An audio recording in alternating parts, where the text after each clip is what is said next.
नमस्कार. आजच्या भागामध्ये आपण बघूया. इथे आता चैतन्य म्हणत असतो की अर्जुन, जर तन्वीच्या हाती खरोखरची कॉन्ट्रॅक्ट मॅरेजची फाईल लागली होती, तर मग ही डुप्लिकेट फाईल कशी काय आली?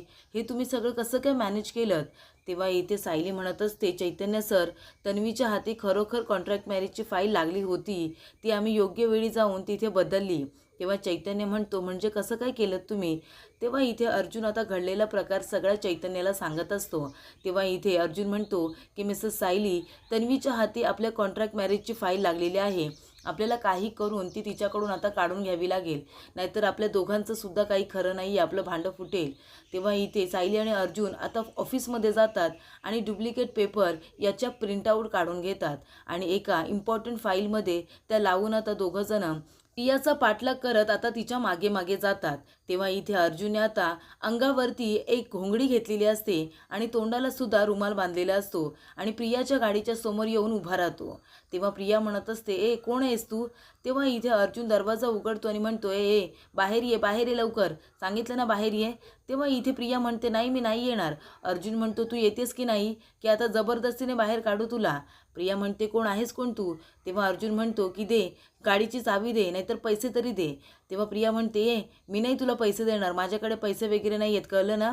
तेव्हा इथे अर्जुन तिला आता घाबरवण्याचं काम करत असतो, कारण त्याला काही करून प्रियाला डिस्ट्रॅक्ट करायचं असतं, जेणेकरून सायली आता तिच्या हातातली डुप्लिकेट फाईल गाडीमध्ये ठेवेल आणि इम्पॉर्टंट महत्त्वाची फाईल ती आता काढून घेईल. यासाठी अर्जुन सायलीने केलेला हा प्लॅन असतो.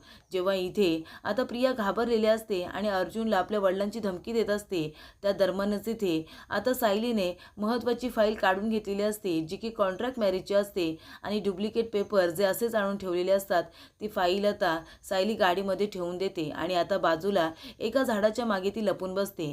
त्यानंतर इथे आता अर्जुन तिच्याकडे पैसे आणि गाडी मागत असताना लगेचच प्रिया म्हणते, थांब ना थांब, मी पोलिसांना फोन करते, तुला माहिती नाही माझे वडील कोण आहेत ते, तुला जेलमध्येच टाकते, थांब.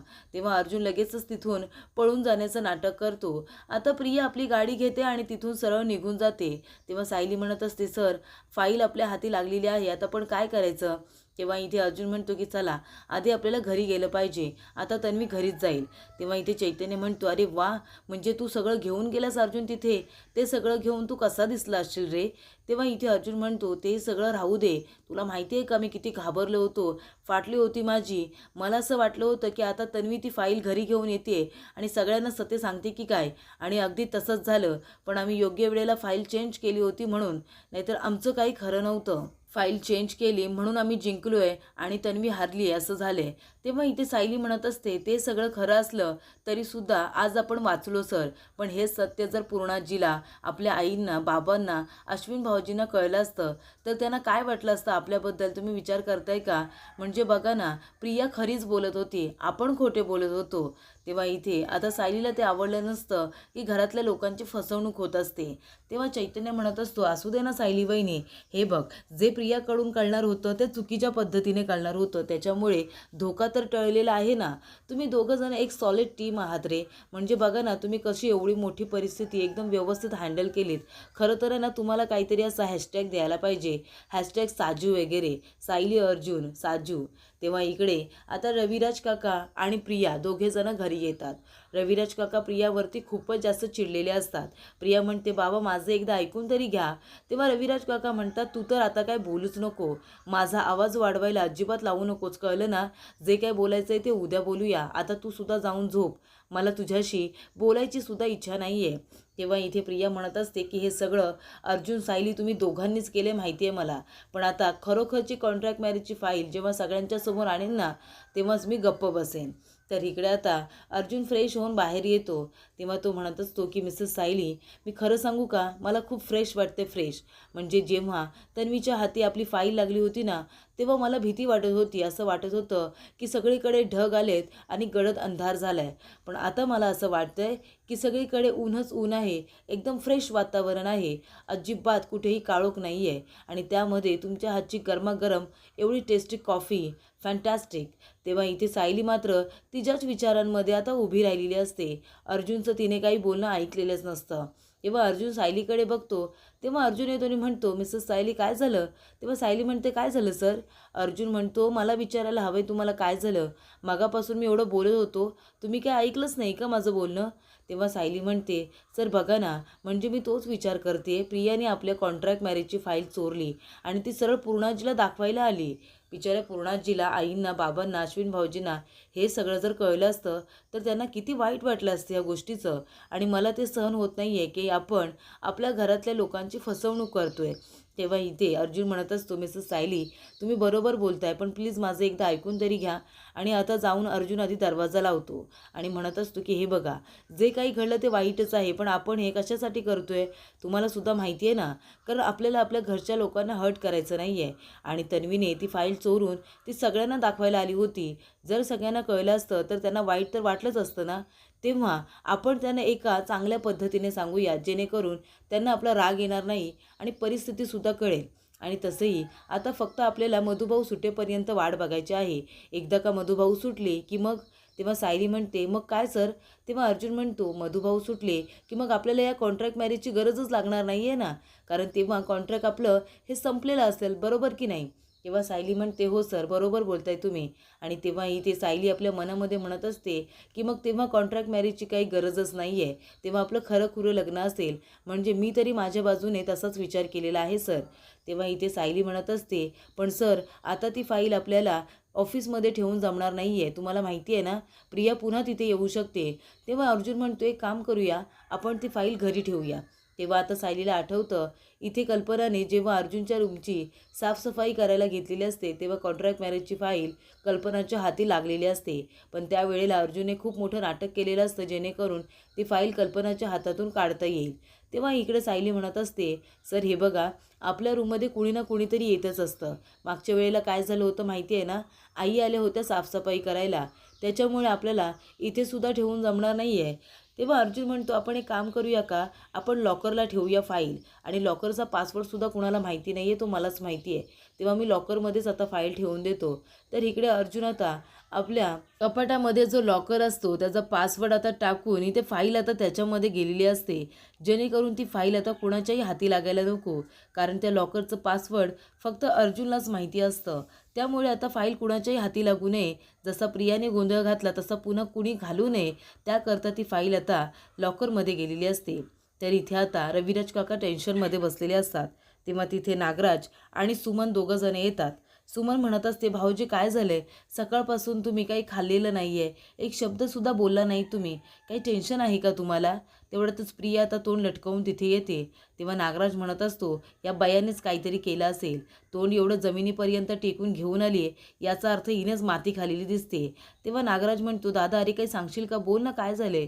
तेव्हा प्रिया येते आणि म्हणते की हे बघा बाबा, माझं चुकलं, मला माहिती आहे, पण प्लीज मला माफ करा, पण मी खोटं बोलत नाही आहे, ती कॉन्ट्रॅक्ट मॅरेजची फाईल खरोखर माझ्याकडे होती. तेव्हा रविराज काका म्हणतात, गप्प बस तन्वी, तुझ्या तोंडातून एक शब्दसुद्धा काढू नकोस, कळलं ना, म्हणजे मला आता तुझ्याशी बोलायची सुद्धा इच्छा देत नाही आहे. अगं त्या माणसांच्या समोर लाज काढलीस तू, माझी लाज कळते का तुला? तेव्हा इकडे रविराज काका म्हणतात की आत्तापर्यंत तुला सगळी सूट दिली, तुझ्या बोलण्यावरती विश्वास ठेवत राहिलो, आणि तू माझा विश्वासघात करत गेली आहेस. एवढं मोठं सत्य तू माझ्यापासून लपून ठेवलास, खोटं बोललीस तू माझ्याशी. खूप वेळा तू खोटं बोलू नाही ना सुभेदारांच्या इथे जात आली आहेस, पण ते लोक आपली माणसं आहेत म्हणून मी गप्प बसत होतो, पण ह्या वेळेला तू हद्दच केलेली आहेस, कळते का तुला? तेव्हा रविराज काका म्हणतात, म्हणजे कधी कधी तर मला कळत नाही की तू माझी आणि प्रतिमाची मुलगी कशी काय असू शकतेस. प्रतिमाचा एक सुद्धा गुण नाही आहे तुझ्याकडे, कळतंय का? ती कधीच खोटं नाही बोलायची. तुझ्याकडे आहे ना खोटेपणाचा भांडार आहे.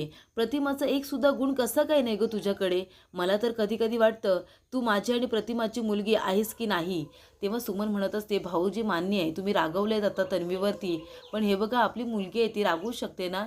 तेव्हा रविराज काका म्हणतात की आतापर्यंत तिला मी खूप वेळा माफ केलं, पण आता मला तुझ्याशी बोलायची इच्छा नाही आहे, तेव्हा तू सुद्धा माझ्याजवळ बोलायला येऊ नकोस, असं रविराज काका म्हणतात.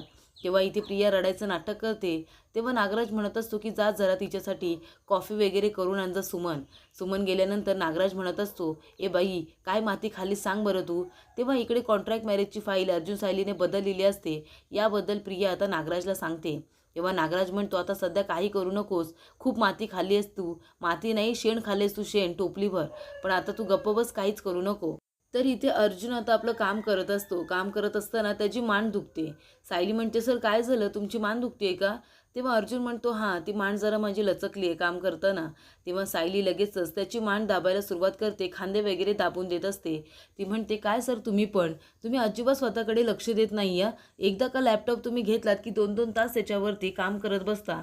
मग मान दुखणारच ना तुमची आणि सारखी कॉफी घेता त्याच्यामुळे तुम्हाला ॲसिडिटीसुद्धा होते." तेव्हा इकडे आता प्रियाला सगळेजण बोलत असतात. प्रिया म्हणत असते, "ती फाईल मी बरोबर कॉन्ट्रॅक्ट मॅरेजची चोरली होती, पण अर्जुन सायली तिथे आले आणि माझ्याकडून ती फाईल त्यांनी चेंज करून घेतली." तेव्हा प्रिया म्हणते, "असं कसं का त्यांनी तुझा प्लॅन फ्लॉप केला? तुला एकसुद्धा काम धड करता येत नाही का? तुझा काहीच उपयोग राहिलेला नाही आहे." तेव्हा इथे महिपत म्हणत असतो, "नाहीतर काय, आपण उगाचच हिच्यावरती आहे ना वेळ वाया घालवतोय. हिची काही मदत होत नाही आहे आपल्याला." तेव्हा प्रिया म्हणत असते, "साधे एक काम सांगितलं होतं तुला, त्या अर्जुन साईडला आपण उद्ध्वस्त करून टाकलं असतं, पण काय केलंस तू? काही जमत नाही आहे तुला." तेव्हा इथे प्रिया म्हणत असते, "अच्छा, म्हणजे तुम्ही चुकलात तरी चालतं आणि मी एकदा चुकले तर लगेच मला तुमच्यामधून काढून टाकण्याची बाता करताय का? आणि तुम्ही काय करणार? फक्त रविराज किल्लेदार यांची मलई खाणार का? पण मी असं अजिबात होऊ देणार नाही आहे." तर इकडे आता सायली खांदे चेपून देत असताना अर्जुन म्हणतो की "खूप बरं वाटतंय मला आता. तुमच्या हाताला खूपच जास्त गुण आहे मिसेस सायली, कळतंय का तुम्हाला?" तेव्हा इथे सायली आता लाजत्याने लगेचच बाजूला होते. ती म्हणते, "अरे बापरे, मी सरांच्या हक्काने एवढी जवळ कशी काय गेले? मी त्यांचे खांदे वगैरे दाबून दिले." तेव्हा सायली आपल्या मनामध्ये म्हणत असते की "मी दुरून का होईना, पण मी अर्जुन सरांना अजिबात आजारी पडू देणार नाही आहे. मला त्यांची काळजी घ्यावीच लागेल." तेव्हा इकडे सायली म्हणते, "सर मी आलेच." तेव्हा अर्जुन म्हणतो की "मिसेस सायली खरी बायको असल्यासारख्या वागतायत. माझे खांदे वगैरे दाबून दिले, पण हाताला गुण तर आहे सायलीच्या." तर पुढील भागामध्ये आपण बघूया. इथे सायली म्हणत असते, "सर तुम्हाला मी डबा दिलाय, पण आधी गेल्यानंतर लगेच कॉफी घ्यायची नाही आहे. तर आधी लंच ब्रेकमध्ये तुम्हाला टिफिन सगळा संपवायचा आहे आणि मी टिफिन बघणार. त्याच्यामध्ये मला थोडं जरी अन्न शिल्लक दिसलं ना, तरीसुद्धा मी तुम्हाला घरातच घेणार नाही आहे. कळलं तुम्हाला? सगळा टिफिन संपवायचा आहे आणि मग नंतर तुम्हाला कॉफी घ्यायची आहे." तेव्हा इकडे सायली आता अर्जुनला व्हिडिओ कॉल करते आणि म्हणते की "सर आता तुम्ही संपूर्ण टेबलभर तुमचा मोबाईल फिरवा बरं." तेव्हा अर्जुन म्हणतो, "बघा बघा, तुम्हाला दिसतोय कॉफीचा मग कुठे?" तेव्हा बने येतो आणि म्हणतो की "सर मी आताच तुम्हाला इथे कॉफीचा मग देऊन गेलो होतो. कुठे आहे सर मग?" तेव्हा सायली त्यांचं बोलणं ऐकते.